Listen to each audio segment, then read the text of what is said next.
বিসমিল্লাহির রহমানির রহিম। আসসালামু আলাইকুম প্রিয় ভিউয়ার্স। আশা করি মহান আল্লাহর রহমতে যে যেখানে আছেন ভালো আছেন, সুস্থ আছেন। সবার সুস্থতা কামনা করে আরও একটি ভিডিও নিয়ে আসছি। তীব্র বশীকরণ, কাল ভৈরবের রক্তমুখী অবাধ্য বশীকরণ।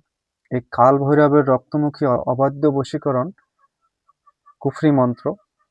তাই সবার কাছে অনুরোধ থাকবে, যদি ভালো লাগে চ্যানেলটি সাবস্ক্রাইব করে সঙ্গে থাকবেন।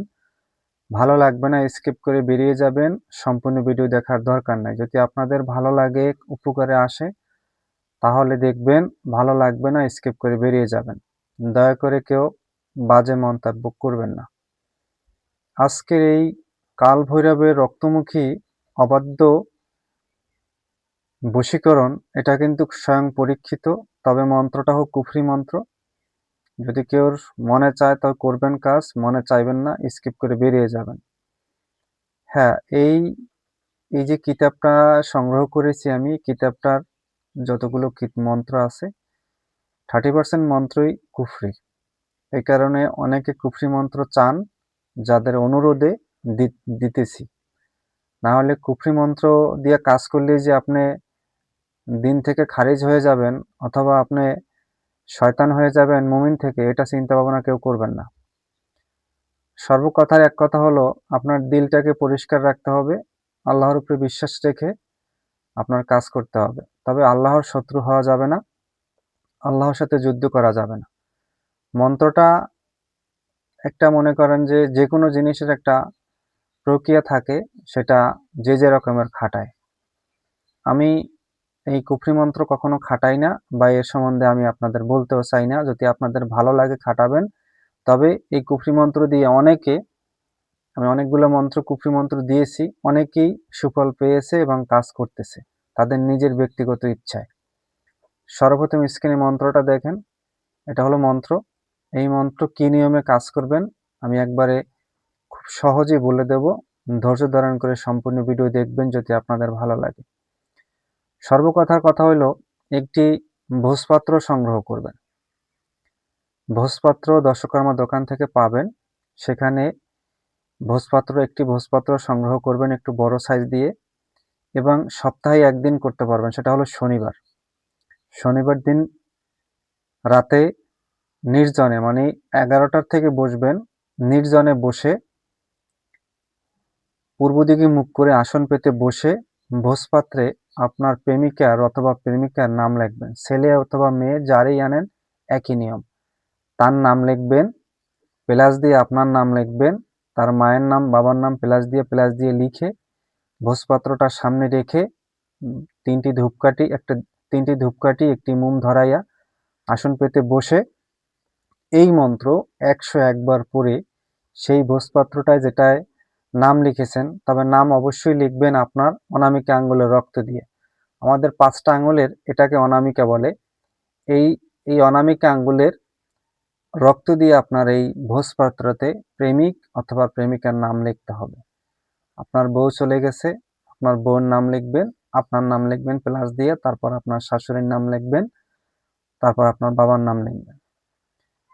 আর যদি মনে করেন কোনো ছেলেকে আনতে চান, আপনার মনে করেন আপনাকে বাসায় রেখে গেছে, আপনাকে নিতে আসে না আপনার স্বামী, তাহলে আপনার স্বামীর নাম লিখবেন, তারপর প্লাস দিয়ে আপনার নাম লিখবেন, তারপর আপনি তার বাবা মার নাম লিখবেন, আপনার বাবা মার নাম লিখবেন। অবশ্যই আপনার হাতের সম্পূর্ণ রক্ত দিয়ে লিখতে হবে ভোজপাত্রে।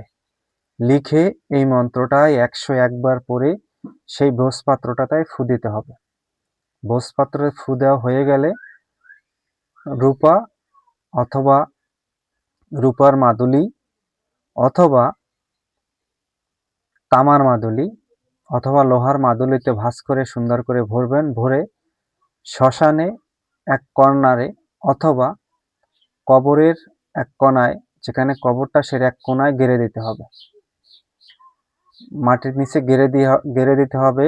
72 ঘন্টার ভিতরে আপনার কাঙ্ক্ষিত ব্যক্তি পাগলের মতো ছুটে এসে আপনার কাছে ধরা দিবে, আপনার কদমে এসে লুটে পড়বে। কিতাবে লেখা আছে 72 ঘন্টার মানে 3 দিনের মধ্যে ওই ব্যক্তি আপনার কদমে এসে লুটে পড়বে। আমি নিয়মটা আবার বলে দিচ্ছি।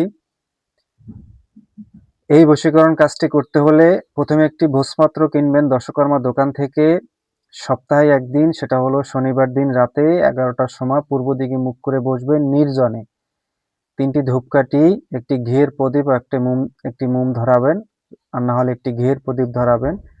তারপরে শরীরটা বন্ধ করে নেবেন। তারপর ভোজপাত্রটাতে আপনার এই অনামিকা আঙ্গুলের রক্ত দিয়ে যাকে আপনি আনতে চান, সে আপনার স্ত্রী হোক বা আমার প্রেমিকা হোক বা আপনার স্বামী হোক, তার নাম লিখবেন। তারপর প্লাস দিয়ে আপনার নাম লিখবেন। তারপর তার বাবার নাম, আপনার বাবার নাম লিখে এই মন্ত্রটা 101 বার পড়ে 101টি ফু সেই ভোজপাত্রটাতে দিবেন।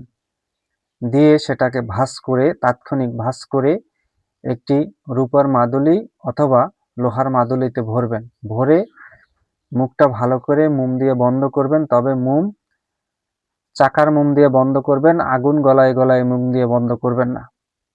তারপরে শ্মশানে অথবা যদি কবরে গাড়েন তাহলে কবরের এক কর্নারে গাড়বেন, আর শ্মশানে হলে যে কোনো জায়গায় শ্মশানে গেড়ে দিবেন। দেখবেন শ্মশানের চুল্লির আশেপাশে যদি গাড়তে পারেন তাহলে দেখবেন, শ্মশানে গাড়েন অথবা কবরে গাড়েন, কবরে যদি গাড়েন কবরের এক কোণায়, আর শ্মশানে গাড়লে চুল্লির এক কোণায়, দেখবেন 72 ঘন্টার ভিতরে আপনার কাঙ্ক্ষিত ব্যক্তি আপনার কদমে এসে লুটে পড়বে। এটা স্বয়ং পরীক্ষিত, তাতে নিঃসন্দেহে। তবে মন্ত্রটা কিন্তু কুফরি। ভালো লাগে করবেন, ভালো লাগবে না স্কিপ করে বেরিয়ে যাবেন। সবাই ভালো থাকবেন, সুস্থ থাকবেন। আজ এই পর্যন্তই। আসসালামু আলাইকুম ওয়া রাহমাতুল্লাহ।